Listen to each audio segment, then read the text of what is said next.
الحمدللہ رب العالمین والصلاة والسلام علی سید الانبیاء والمرسلین اما بعد فاعوذ باللہ من الشیطان الرجیم بسم اللہ الرحمن الرحیم السلام علیکم ورحمۃ اللہ وبرکاتہ۔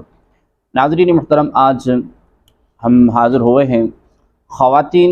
آج ہماری گفتگو کا موضوع اور عنوان ہے خواتین اور محافل میلاد النبی صلی اللہ تبارک و تعالی علیہ وآلہ وسلم۔ ناظرین محترم، خواتین کی محافل میلاد میں شرکت دو طرح کی ہوتی ہے۔ ایک یہ کہ ایک ہی محفل میلاد میں خواتین کے لیے پردے کا علیحدہ انتظام ہوتا ہے۔ ایسی محافل در حقیقت مردوں کے لیے ہوتی ہیں، تاہم پردے کا اہتمام کر کے عورتوں کو بھی شرکت کا موقع دیا جاتا ہے۔ سب سے پہلی یہ بات یاد رہے کہ نبی کریم صلی اللہ تبارک و تعالی علیہ وآلہ وسلم کا میلاد منانا کثیر و برکات و حسنات کا موجب ہے۔ اس کی فضیلت و برکت قرآن پاک سے بھی خوب ظاہر ہے۔ اللہ تبارک و تعالی جل جلالہ نے ہمیں اپنی رحمت اور فضل پر خوشی منانے کا حکم ارشاد فرمایا ہے۔ اللہ کریم جل جلالہ ارشاد فرماتا ہے قل بفضل اللہ وبرحمتہ فبذلک فلیفرحوا ہوا خیر مما یجمعون، یعنی تم فرماؤ اللہ تبارک و تعالی کے فضل اور اس کی رحمت اور اسی پر چاہیے کہ خوشیاں کریں، وہ ان کے سب دھن دولت سے بہتر ہے۔ اس آیت کریمہ میں اللہ تبارک و تعالی اپنی رحمت پر خوشی منانے کا حکم ارشاد فرما رہا ہے، اور بلا شک و شبہ نبی کریم صلی اللہ تبارک و تعالی علیہ وآلہ وسلم اللہ تبارک و تعالی کی بڑی نعمت ہیں، جن کو اللہ تبارک و تعالی نے تمام جہانوں کے لیے رحمت بنا کر بھیجا اور ان کے مبعوث فرمانے پر احسان بھی جتلایا۔ چنانچہ نبی کریم صلی اللہ علیہ وآلہ وسلم تمام جہانوں کے لیے رحمت ہونے کے بارے میں اللہ کریم جل جلالہ کا فرمان ہے کہ وما ارسلناک الا رحمۃ للعالمین، اور ہم نے تمہیں نہ بھیجا مگر رحمت سارے جہانوں کے لیے۔ دوسری جگہ پر ارشاد فرمایا لقد من اللہ علی المؤمنین اذ بعث فیہم رسولا، بے شک اللہ کا بڑا احسان ہوا مسلمانوں پر، مومنین پر، ان میں انہی میں سے ایک رسول بھیجا۔ پہلی آیت کریمہ میں نبی کریم صلی اللہ تبارک و تعالی علیہ وآلہ وسلم رحمت ہونے اور دوسری میں نعمت ہونے کا ذکر ہے۔ پھر جب نبی پاک صلی اللہ علیہ وآلہ وسلم اللہ تبارک و تعالی کی طرف سے عظیم رحمت اور نعمت ہیں، تو ان کا میلاد منانا یعنی ان کے فضائل میں محافل کا اہتمام کرنا، اس میں اللہ تبارک و تعالی کی نعمت کا اظہار اور چرچا کرنا ہے۔ اور خود اللہ تبارک و تعالی نے ہمیں اظہار نعمت اور اس کا چرچا کرنے کا حکم ارشاد فرمایا۔ چنانچہ قرآن مجید میں ہے کہ وَأَمَّا بِنِعْمَةِ رَبِّكَ فَحَدِّثْ، یعنی اور اپنے رب کی نعمت کا خوب چرچا کروں۔ پھر نبی کریم صلی اللہ علیہ وآلہ وسلم کا میلاد منانا ایسی عظمت و فضیلت والا کام ہے کہ اس کی برکتیں نہ صرف مسلمانوں بلکہ کافروں کو بھی پہنچتی ہیں، جیسا کہ صحیح بخاری شریف میں ہے کہ صوبیہ مولات علی ابی لہب کان ابو لہب اعتقہا فارضعت النبی صلی اللہ علیہ وسلم فلما مات ابو لہب اریہ بعض احد بشر حیبہ قال له ماذا لقيت قال ابو لہب لم الق بعدكم غیر انی سقیت فی هذه عتاقتی صوبیہ، یعنی صوبیہ ابو لہب کی لونڈی تھی۔ ابو لہب نے اسے آزاد کر دیا اور اس نے نبی کریم صلی اللہ علیہ وآلہ وسلم کو دودھ پلایا۔ تو جب ابو لہب مرا، اس کے بعد گھر والوں نے اسے برے حال میں دیکھا۔ اس نے ابو لہب سے کہا کہ تم نے ہم سے جدا ہونے کے بعد کیا پایا؟ ابو لہب نے کہا کہ تمہارے بعد میں نے کوئی بھلائی نہیں پائی سوائے اس کے کہ مجھے اس انگلی سے صوبیہ لونڈی کو آزاد کرنے کے بدلے میں پانی پلایا جاتا ہے، بحوالہ صحیح بخاری جلد نمبر 2 صفحہ نمبر 270۔ صحیح بخاری کی اس روایت کے تحت شیخ عبدالحق محدث دہلوی رحمۃ اللہ تعالی علیہ فرماتے ہیں کہ اس حدیث میں میلاد شریف والوں کے لیے حجت ہے کہ نبی کریم صلی اللہ علیہ وآلہ وسلم کی شب ولادت میں خوشیاں مناتے اور مال خرچ کرتے ہیں۔ مطلب یہ کہ باوجود یہ کہ ابو لہب کافر تھا، اس کی مذمت قرآن میں نازل ہو چکی ہے۔ جب اس نے نبی پاک صلی اللہ علیہ وآلہ وسلم کے میلاد کی خوشی کی اور اس نے اپنی باندی کو دودھ پلانے کی خاطر آزاد کر دیا، تو نبی کریم صلی اللہ علیہ وآلہ وسلم کی طرف سے حق تبارک و تعالی نے اس کا بدلہ عنایت فرمایا۔ بحوالہ مدارج النبوہ جلد نمبر 2 صفحہ نمبر 34 مطبوعہ ضیاء القرآن۔ ناظرین محترم، جہاں تک عورتوں کا میلاد کی محافل مجلس میں نعتیں بیانات اور قرآن پاک پڑھنے کی بات ہے، تو ان کا میلاد و دیگر ذکر و اذکار کی محافل منعقد کرنا بھی جائز و موجب اجر ثواب ہے، لیکن اس میں اس بات کا لحاظ رکھا جائے کہ عورت کی آواز نامحرموں تک نہ جائے، ورنہ یعنی اگر عورت کی اتنی آواز اتنی بلند ہو کہ بغیر محرموں کو اس کی آواز پہنچے گی، تو اس کا اتنی بلند آواز سے پڑھنا ناجائز اور گناہ ہوگا، خواہ اس کا یہ پڑھنا گلی میں ہو یا کھلے کمرے میں یا کسی اور جگہ کہ عورت کی خوش الحانی اجنبی سنے، محل فتنہ ہے اور اس وجہ سے ناجائز ہے۔ حضرت امام اعلیٰ حضرت عظیم البرکت مجدد الدین و ملت الشاہ سیدی امام احمد رضا خان فاضل بریلوی رحمۃ اللہ تعالی علیہ فرماتے ہیں، اسی طرح کے ایک سوال کے جواب میں فرماتے ہیں کہ ناجائز ہے کہ عورت کی آواز بھی عورت ہے اور عورت کی خوش الحانی کے اجنبی سنے، محل فتنہ ہے۔ بحوالہ فتاوی رضویہ جلد نمبر 22 صفحہ نمبر 240۔ دوسرے مقام پر سیدی اعلیٰ حضرت فرماتے ہیں کہ عورت کا خوش الحانی سے بآواز ایسا پڑھنا کہ نامحرموں کو اس کے نغمے کی آواز جائے، حرام ہے۔ نوازل امام فقیہ ابو اللیث میں ہے کہ مت المرأۃ عورہ، یعنی عورت کا خوش آواز کر کے کچھ پڑھنا عورت یعنی محل ستر ہے۔ کافی امام ابو البرکات نصفی میں ہے، یعنی عورت بلند آواز سے تلبیہ نہ پڑھے اس لیے کہ اس کی آواز قابل ستر ہے۔ بحوالہ فتاوی رضویہ جلد نمبر 22 صفحہ نمبر 242۔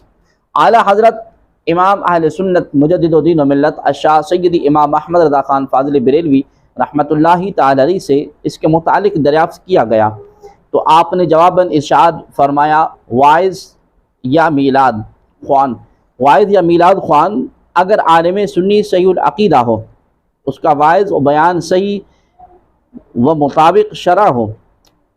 نمبر 3، جانے میں پوری احتیاط اور کامل پردہ ہو، کوئی احتمال فتنہ نہ ہو، مجلس رجال سے ان کی نشست دور ہو تو حرج نہیں ہے۔ بحوالہ فتاوی رضویہ جلد نمبر 22 صفحہ نمبر 239۔ یعنی ایسی محافل میلاد میں شرکت کے لیے مذکورہ بالا شرائط کا پایا جانا ضروری ہے، ورنہ عورتوں کو ایسی محافل میں جانے کی اجازت نہیں جہاں مرد و زن میں بے پردگی کا اندیشہ ہو، خواہ وہ محافل میلاد ہو یا اس قسم کی دیگر محافل عرس و 11ویں شریف ہو۔ امام احمد رضا خان قادری رحمۃ اللہ تعالی علیہ سے سوال کیا گیا کہ چند عورتیں ایک ساتھ مل کر گھر میں میلاد شریف پڑھتی ہیں اور آواز باہر سنائی دیتی ہے، یہ جائز ہے یا نہیں؟ آپ نے جواب میں لکھا کہ ناجائز ہے، عورت کی آواز بھی عورت ہے، عورت کی خوش الحانی کو اجنبی سے محل فتنہ ہے۔ ایسے ہی ایک سوال کے جواب میں آپ نے ارشاد فرمایا کہ عورتوں کا اس طرح مولود شریف پڑھنا کہ ان کی آواز نامحرم سنے باعث ثواب نہیں بلکہ گناہ ہے۔ دیگر مجالس کی طرح محافل میلاد میں شرکت تب ہی جائز ہے جب اس میں خلاف شرع امور کا ارتکاب نہ ہو۔ اگر وہ شرعی احکام کی خلاف ورزی اور ناپسندیدہ بدعات سے پاک نہ ہو تو اس میں شرکت نہیں کرنی چاہیے۔ بحوالہ فتاوی رضویہ جلد نمبر 24 صفحہ نمبر 133۔ اور جب مجلس میلاد منکرات شرعیہ سے خالی ہو تو اس میں شرکت کرنا عظیم سعادت ہے۔ اگر محافل میلاد منکرات شرعیہ سے پاک ہوں اور ان میں آداب کا لحاظ رکھا گیا ہو تو ایسی محافل موجب برکت اور ان میں شرکت ذریعہ سعادت ہے، اور اگر ان میں امور مکروہہ کا ارتکاب ہو تو وہ موجب خسارہ اور ان میں شرکت باعث ہلاکت ہوتی ہے۔ ہم سب کے لیے ضروری ہے کہ اس موقع میلاد النبی پر ایسی محافل کا انعقاد کو فروغ دیں جن میں آداب کا لحاظ رکھا گیا ہو اور وہ ہر قسم کی منکرات شرعیہ اور خرافات سے پاک ہوں۔ صرف اسی صورت میں ان محافل کو عوام الناس کے لیے مفید سے مفید تر بنایا جا سکتا ہے۔ چنانچہ فتاوی رضویہ میں ہے کہ اگر کوئی مجلس فی نفسہ منکرات شرعیہ پر مشتمل نہ ہو اور نہ اس میں وہ افعال کیے جائیں جو مقاصد کے مختلف ہونے یا حالات کے بدلنے سے حسن و قبیح میں مختلف ہو جائیں، مثلا سماع مجروح، بغیر مضامیر کے قوالی، اور نہ ہی ایسی باتیں ہوں جو وقت اور گہرائی کی وجہ سے ناقص فہم لوگوں کے لیے فتنے کا باعث بنے، جیسے وحدت الوجود کے دقیق مسائل اور تصوف کے مشکل دقائق، یعنی وہ مجلس خال اور مال ہر لحاظ سے تمام تر منکرات اور فتنوں سے خالی ہو، تو اس میں عموم اذن یعنی اجازت عام ہونا اور شمول دعوت یعنی دعوت میں شامل ہونا میں حرج نہیں، بلکہ مجلس واعظ و پند میں شرعی حدود کی پابندی جس قدر عام اور زیادہ ہوگی، اسی قدر یہ مجلس نفع کے لحاظ سے تام یعنی کامل اور مفید تر ہوگی۔ بحوالہ فتاوی رضویہ جلد نمبر 24 صفحہ نمبر 147۔ محافل میلاد مصطفیٰ صلی اللہ علیہ وآلہ وسلم کے بارے میں گفتگو اس قصیدے کے مانند ہے کہ جس کا چرچا و شہرہ ہر سال ہر موسم میں پڑھا جائے، پھر بھی لوگ اس سے اقتحاٹ محسوس نہ کریں، بلکہ یہ ان کے قلوب و اذہان کی تازگی اور شادمانی کا باعث بنے۔ بلکہ ملک عزیز پاکستان میں ربیع الاول کا مہینہ آتے ہی ہر طرف نبی کریم صلی اللہ علیہ وآلہ وسلم کی ولادت مطہرہ کی خوشی میں عوام الناس کے مذہبی جذبات چھلکتے نظر آتے ہیں۔ اس بات میں کوئی شبہ نہیں کہ ویسے تو سارا سال ہی محافل میلاد کا انعقاد بہت عقیدت اور احترام سے کیا جاتا ہے، مگر ربیع الاول کے مہینے میں یہ سما کچھ اور ہی ہوتا ہے، کیونکہ زمانہ ایک دوسرے سے مربوط ہوتا ہے۔ موجودہ موقع کو دیکھ کر لوگ تاریخ گزشتہ کو یاد کرتے ہیں اور حاضر کو پا کر غائب کی طرف توجہ کرتے ہیں۔ بلا شبہ یہ محافل میلاد مصطفیٰ صلی اللہ تبارک و تعالی علیہ وآلہ وسلم توجہ الی اللہ اور توجہ الی الرسول صلی اللہ علیہ وآلہ وسلم ہے کا ایک بہت بڑا ذریعہ ہے۔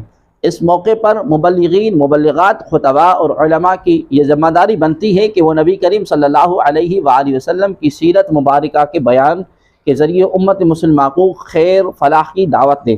محفل میلاد مصطفیٰ صلی اللہ تبارک و تعالی علیہ وآلہ وسلم کی شرعی حیثیت، اس کے تقاضے اور آداب کے موضوعات پر خطابات کے ذریعے عوام الناس کو درست نہج پر آگاہی فراہم کریں تاکہ اس میں غیر شرعی رسومات کا خاتمہ کیا جا سکے۔ بدقسمتی سے اس حوالے سے بہت سی خرافات نے ان مقدس و بابرکت محافل کی حیثیت کو مشکوک بنا دیا۔ امت مسلمہ اس حوالے سے دو طبقات میں بٹ گئی۔ ایک طبقہ یہ اعتراض اٹھاتا ہے کہ میلاد النبی صلی اللہ علیہ وآلہ وسلم کی محافل عہد رسالت مآب صلی اللہ علیہ وآلہ وسلم میں منعقد نہیں کی جاتی تھی، لہذا یہ بدعت ہے۔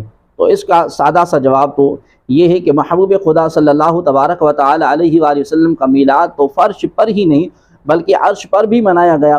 تمام کتب فضائل سیر میں ہمیں اس قسم کی روایت ملتی ہے کہ خود اللہ رب العزت نے اپنے محبوب کریم صلی اللہ تبارک و تعالی علیہ وآلہ وسلم کی ولادت پر سارا سال خوشی منائی۔ پورا سال بطور جشن حضور علیہ الصلوۃ والسلام کی آمد پر ساری زمین کو سرسبز کر دیا اور قحط سالی کو قحط سالی کا خاتمہ ہوا۔ اگلے سڑے درختوں کو بھی پھل لگے، رزق کی اتنی کشادگی کی کہ وہ سال خوشی کا سال کہلایا۔ اس سال ولادت میں حاملہ ماؤں کو بیٹوں کی نعمت نصیب فرمائی۔ محض بدعت کہہ کر اسے ناپسندیدہ کہہ دینا حد درمی اور تنگ نظری ہے۔ بدعت کی دو اقسام ہیں، بدعت سیئہ اور بدعت حسنہ۔